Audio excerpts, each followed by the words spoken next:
पिछले 2 हफ्तों से जब से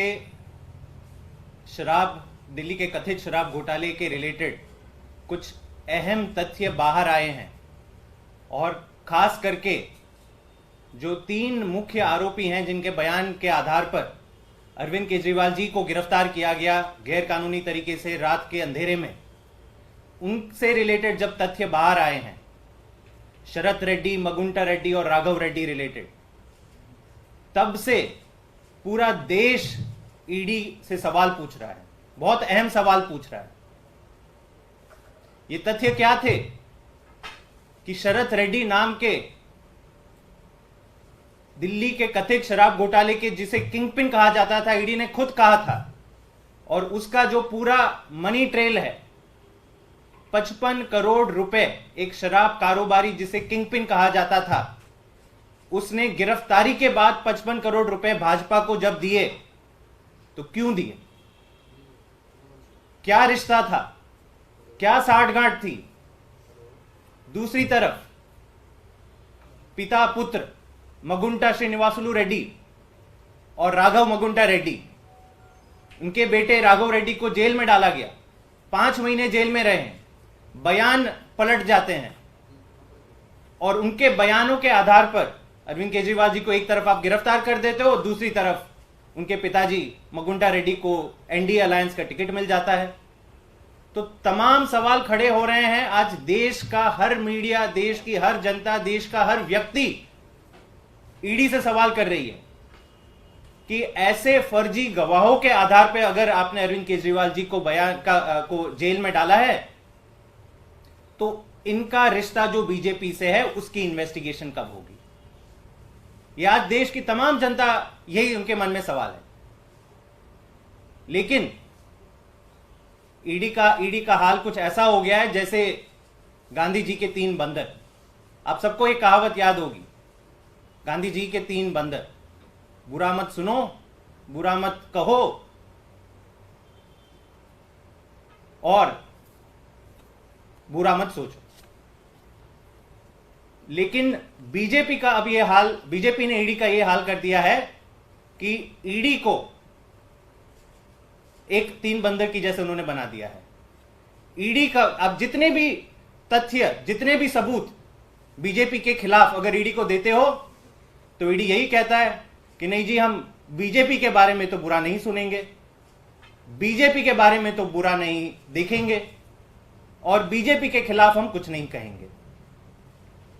तो यह हाल आज बीजेपी ने ईडी का बना दिया है। और चौंकाने वाली बात, जब ये सारे तथ्य अरविंद केजरीवाल जी ने राउज एवेन्यू कोर्ट में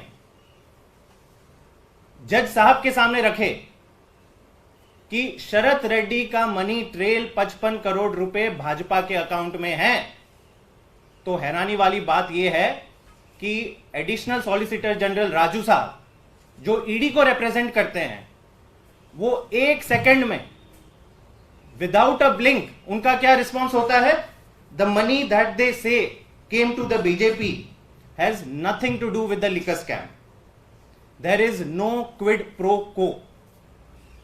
ये बहुत बड़ी बात है।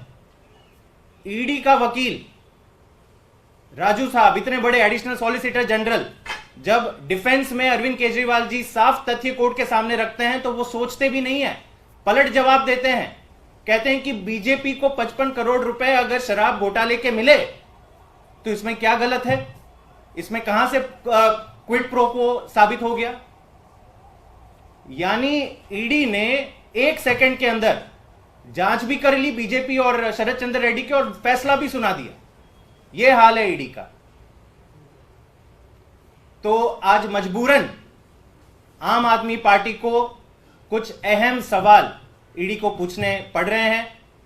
इसकी आवश्यकता नहीं आनी चाहिए थी। अगर देश में वाकई में ये एक निष्पक्ष जांच एजेंसी होती जो 2 साल से कवायद कर रही है, 500 विटनेसेस बुला चुकी है, 250 से ज्यादा रेड हो चुकी है और ये खोज रही है कि मनी ट्रेल कहां गया, मनी ट्रेल कहां गया, और जब उसके सामने इलेक्शन कमीशन के वेबसाइट पर 21 मार्च की रात को जब ये डेटा सार्वजनिक हो जाता है, मनी ट्रेल प्रूव हो जाती है, उसके बाद भी अगर ये चुप है तो ये सवाल जरूर पूछे जाएंगे। पहला सवाल, 16 दिन हो गए कि दिल्ली की कथित शराब घोटाले की मनी ट्रेल देश के सामने आ गई है। यह भी साफ हो गया है कि यह मनी ट्रेल शराब नीति लागू होने के समय नहीं एस्टैब्लिश हुई थी। ईडी की जांच जब शुरू होती है उसके बाद यह मनी ट्रेल आती है बाहर। और कैसे आती है?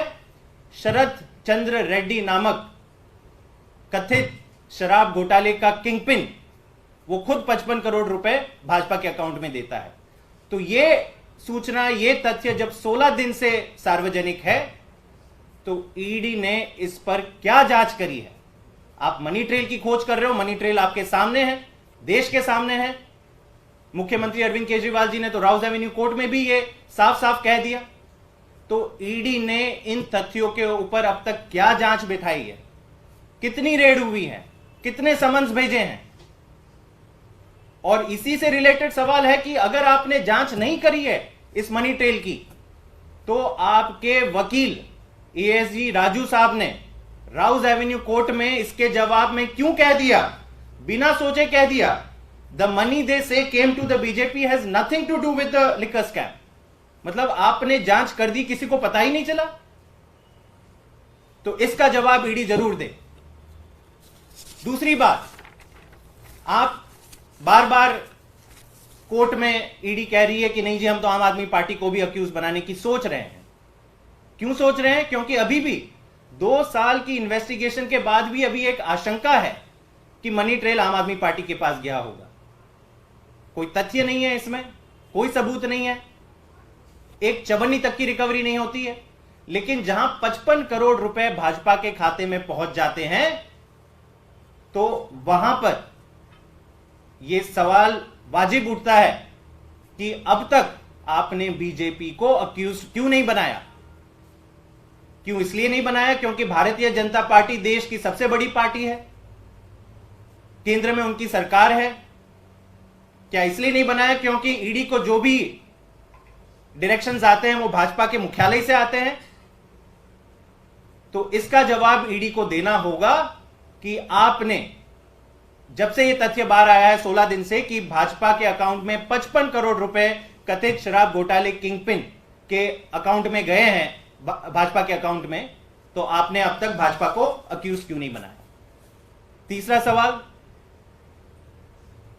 आपने बिना कोई सबूत के ये 3 फर्जी गवाह शरद चंद्र रेड्डी, मगुंटा रेड्डी, राघव रेड्डी के बयानों के आधार पे आपने नेशनल कन्वीनर आम आदमी पार्टी और एक बैठे हुए सिटिंग मुख्यमंत्री को आपने गिरफ्तार कर दिया।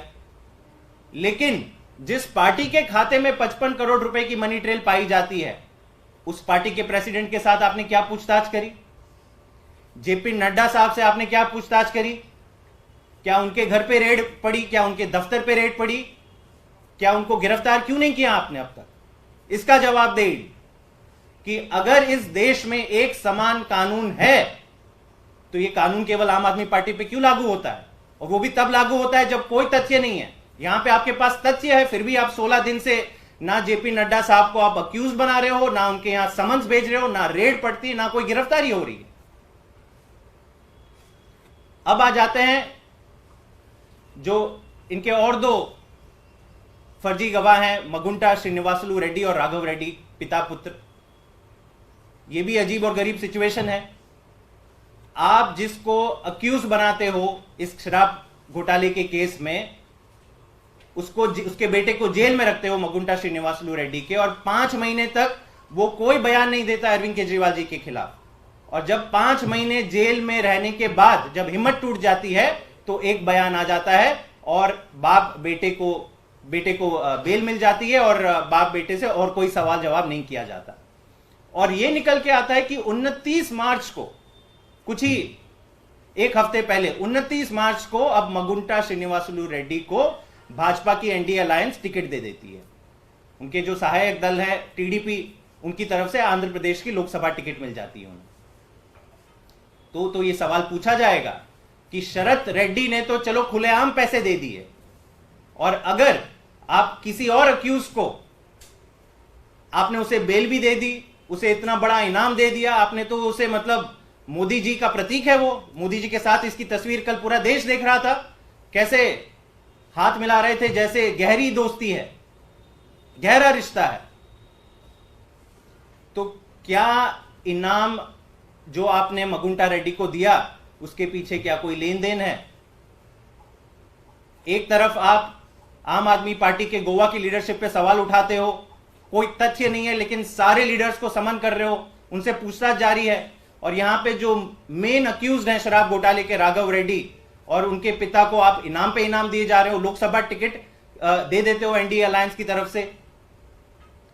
तो इसकी जांच ईडी क्यों नहीं कर रही है कि जब से मगुंटा श्रीनिवासलू रेड्डी और राघव रेड्डी ने फेवरेबल बयान दिए हैं ईडी की तरफ से, जो ईडी कहलवाना चाहती थी वो बयान दिए हैं, तो उसके बाद इनके और बीजेपी के बीच में क्या लेन देन हुई?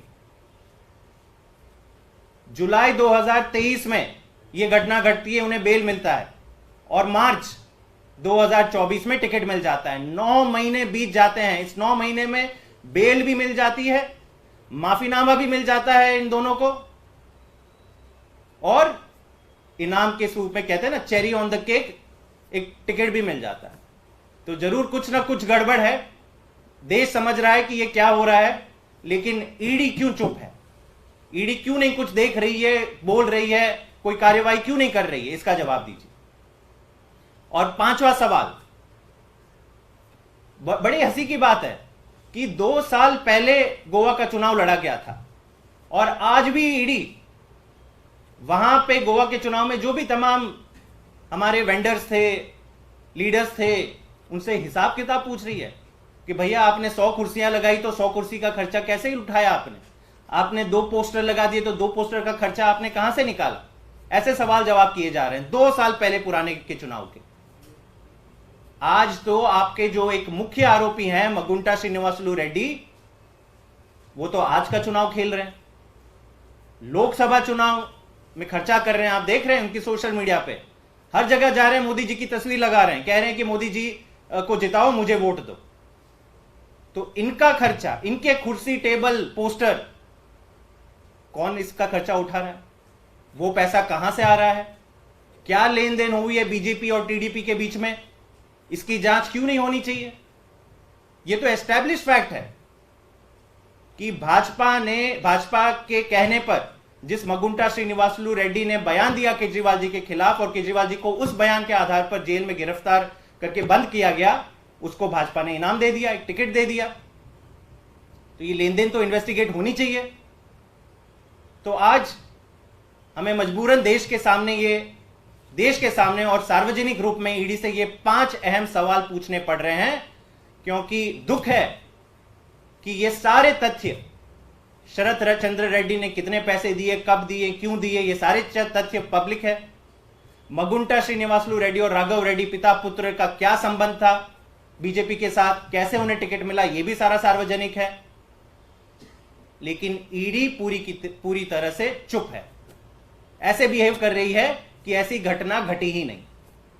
तो हमारा ये आग्रह है ईडी से कि जल्द से जल्द इन 5 सवाल के जवाब दीजिए। आप जैसे हर दिन आपको प्रेस स्टेटमेंट जारी करने का बड़ा शौक है, जिसमें आप आम आदमी पार्टी के नाम लेते जाते हो, कोई तथ्य नहीं होता है लेकिन आप आम आदमी पार्टी के नाम लेते हो, तो वैसा ही स्टेटमेंट इन 5 सवाल के जवाब में आप जल्द से जल्द सार्वजनिक कीजिए। कहीं सुना है रिटेल की दुकान पर होलसेल का दाम? जी हाँ, नव्या लेकर आया है डिजाइनर सूट्स, कुर्तीज और फैब्रिक्स। सबसे सस्ता, सबसे अच्छा, defence road, Mamun, Pathankot. Contact 96141 96141।